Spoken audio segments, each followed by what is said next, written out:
So we're ranking our dramas of the year. Yeah, so subscribe, links in description, all that fun stuff, and let's get into the video. So my ranking system makes no sense, and that's completely fine. So today's video will not be a descriptive way of talking about the drama. Like, if you want to know the details, the nitty-gritty of the drama, go look up actual like dedicated videos for these dramas. This is more of a recap of what went down on the internet, but without all the details. Like, it would be just like a general outline of what happened, because otherwise this video would be 10 hours long. It would just be like a long live stream. I'm gonna go from my least favorite to my most favorite and give a slight recap of every single one of them, and then why I think they deserve the ranking that I gave them. My least favorite drama of this year, which was kind of end of 2019 to beginning of 2020, but it still counts for this year, is Nikocado versus Stephanie Soo, because I think it got very emotional, and at that point I was just like, I'm out.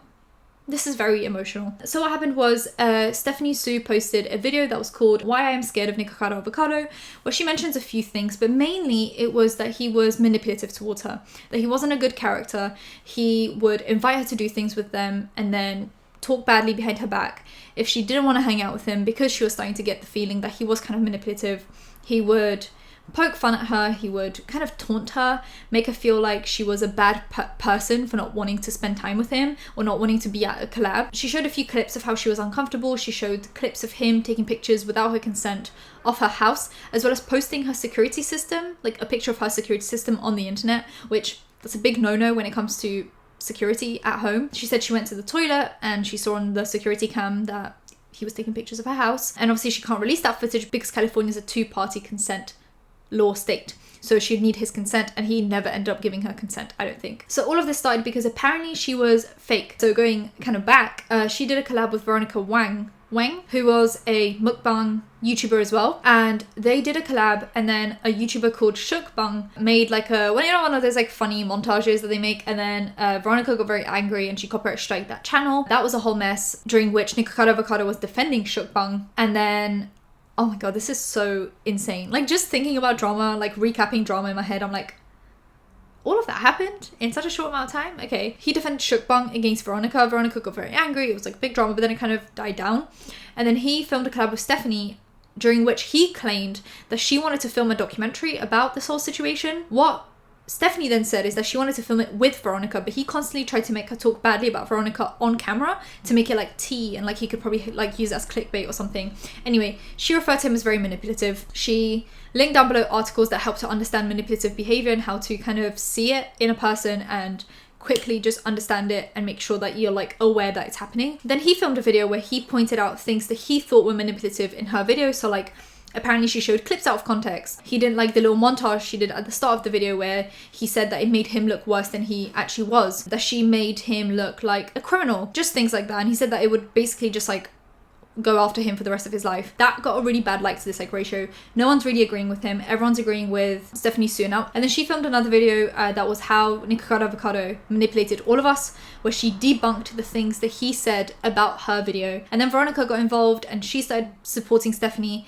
And then Zach came in as well, who was in those collabs with Nikocado and Stephanie Soo. And he said that yes, he said some things about Stephanie behind her back 3 months prior, but now that he knows her better, he knows that those things aren't true anymore, and he backed her up as well. So it just seemed like it was 3 against 1, and you're obviously going to believe the side that has more people going for it. And that's why it's my least favorite drama, because I feel like there's no actual concise ending. There's nothing where I'm like, oh, here's the resolution. And it's also very emotional. Like, you could tell Stephanie was kind of distressed by the whole situation. It just doesn't make me happy to see someone that distressed about a friendship that they had. So that was my least favorite drama, just in that sense that it wasn't enjoyable. It was just like, oh, this is happening and I have to talk about it because it's happening, but it's not like, oh, tea, entertainment. The next one up from that is the recent drama of Trisha Paytas versus James Charles versus Charlie and Dixie D'Amelio. Now I'm going to try to wrap this up quickly because this one is done. That's why I'm putting it here. Number 4. I just think it's stupid. Dixie and Charlie both are very famous. 50 million followers on TikTok for Dixie and 100 million for Charlie. They then have a family channel where they do a dinner time with a person that they invite, like a celebrity. They invited James Charles. They were kind of disappointed. Obviously, they weren't disappointed because Charlie and Dixie are literally best friends with James Charles. During the video, the chef apparently on purpose gives Dixie snails to eat, knowing that because she has kind of a weak stomach that she's going to throw up, and she throws up.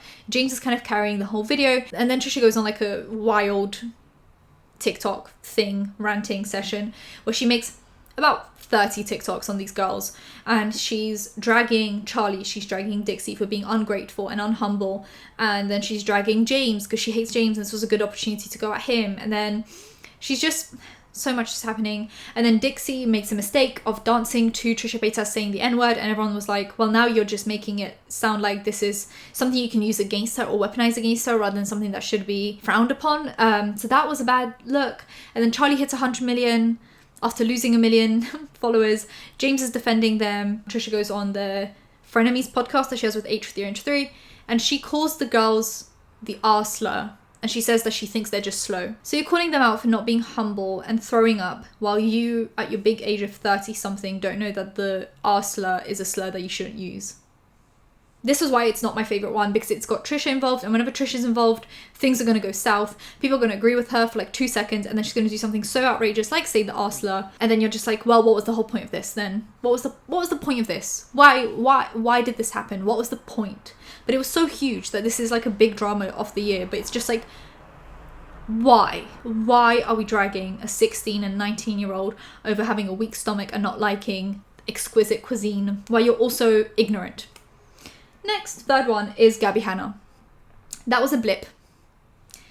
It was a different time of our life. Gabby Hanna went through crazy stuff this year and kind of end of last year, where there were friends exposing her, Jessie Smiles, there was Alex James getting involved. There was a bunch of people that was that situation, which was very sensitive, and that still hasn't come to a conclusion. I feel like Jessie Smiles said her bit, and then Gabby made her response video, and at this point it's kind of like there's two truths, I guess, and you don't really know where the middle is. So that happened, and then a bunch of people, including me, made videos on this whole situation, and I was very angry at Gabby Hanna, just the way she handled everything, the way she carried herself. I don't know, the whole thing was just a mess to me. Then she kind of just continues making videos, and then she realizes that her videos aren't doing as well because obviously she was cancelled, and she says, you know, when I type in my name, it's always drama channels coming up. Yeah, that's just the algorithm, it's just how it works. And she is going on a wild spree on Twitter, just going, I'm being shadow banned, YouTube is just erasing me, and we're all proving her wrong. We're all just googling stuff and going into incognito mode and showing her that it's not just drama channels, and the algorithm will show you stuff that you want to see and the stuff that you watch, so she must be watching drama channels, right? And then she says that as a big creator on the platform, YouTube should be treating her better. That was like a whole thing. It was so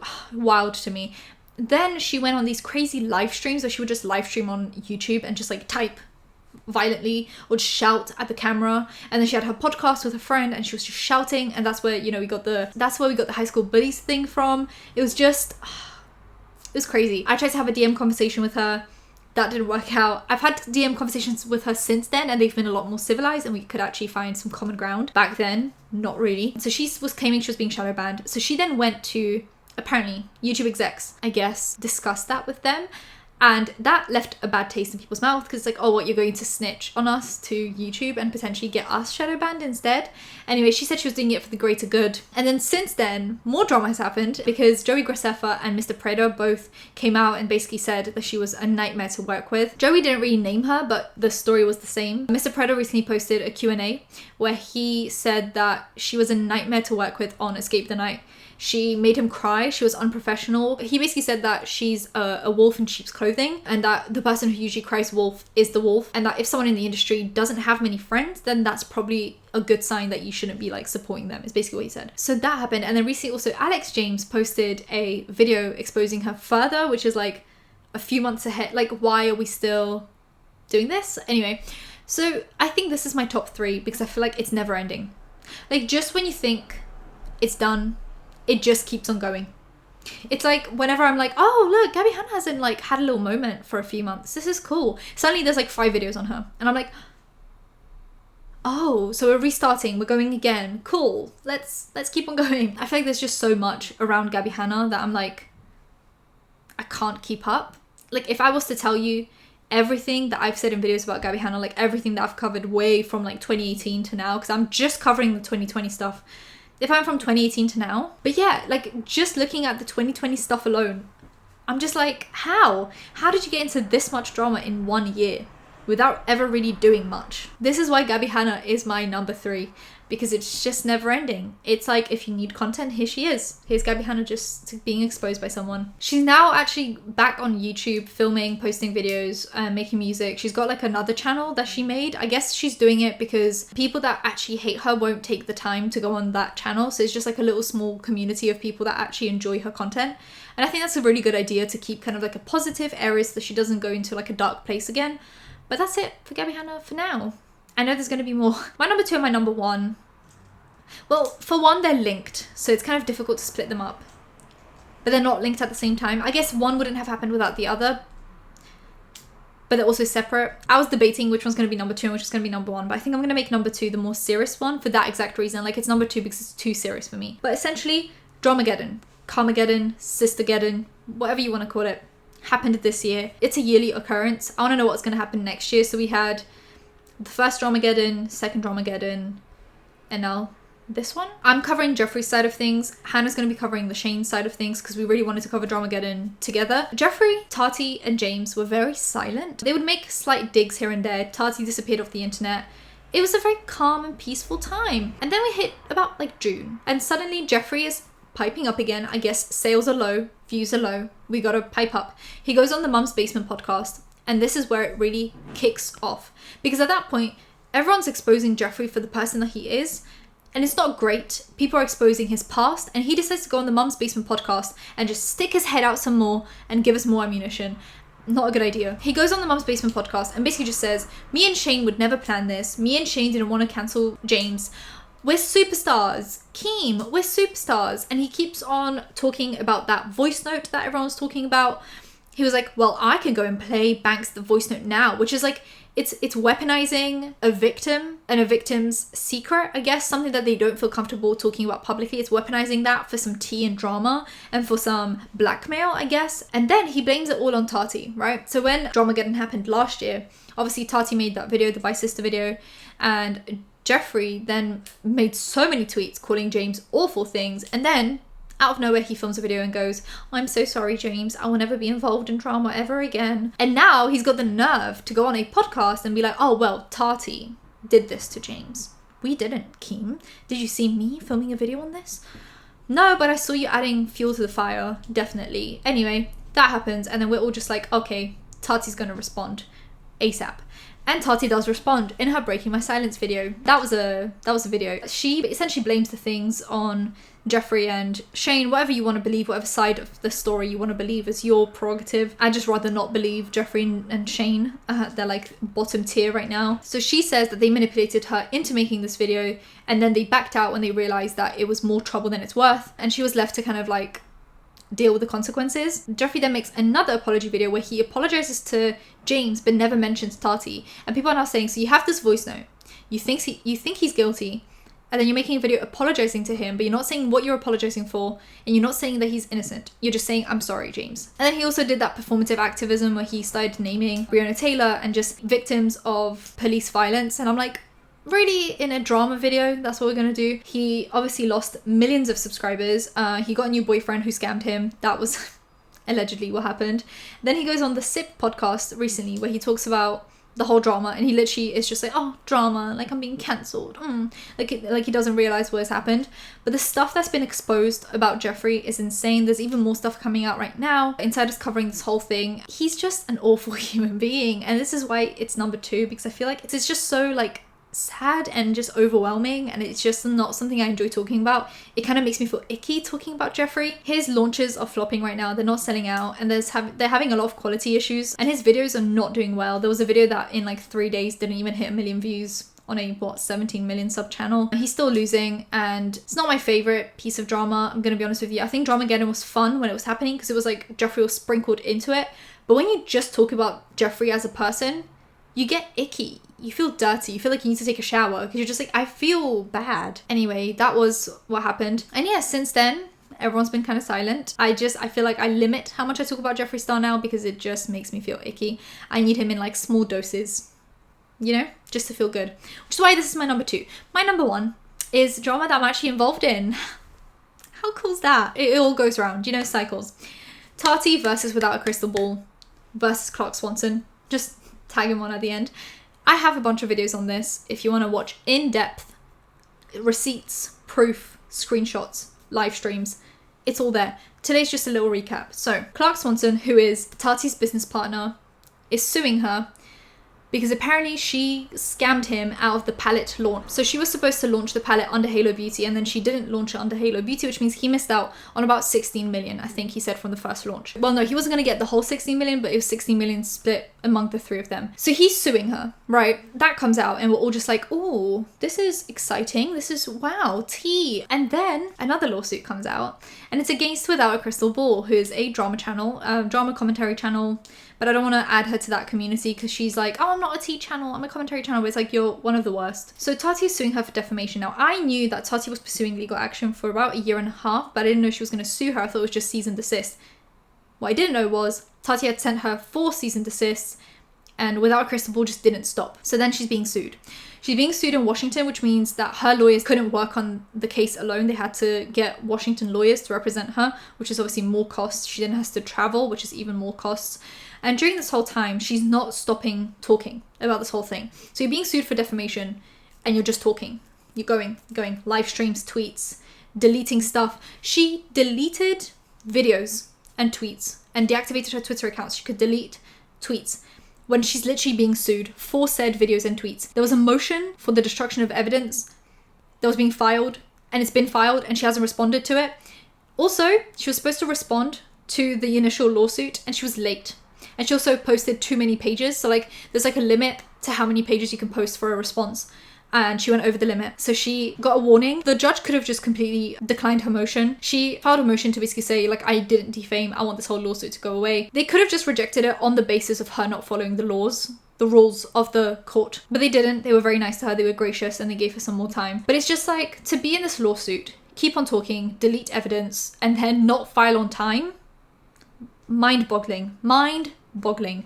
Also, when you're wondering, oh, like, what's she being sued for? Like, defamation. Isn't she allowed to talk about Tati? Yeah, there's tweets like this where she's like, yeah, basically James tried to kill his own mother because he had debts to pay off. That is why she's being paid. That is why she's being sued.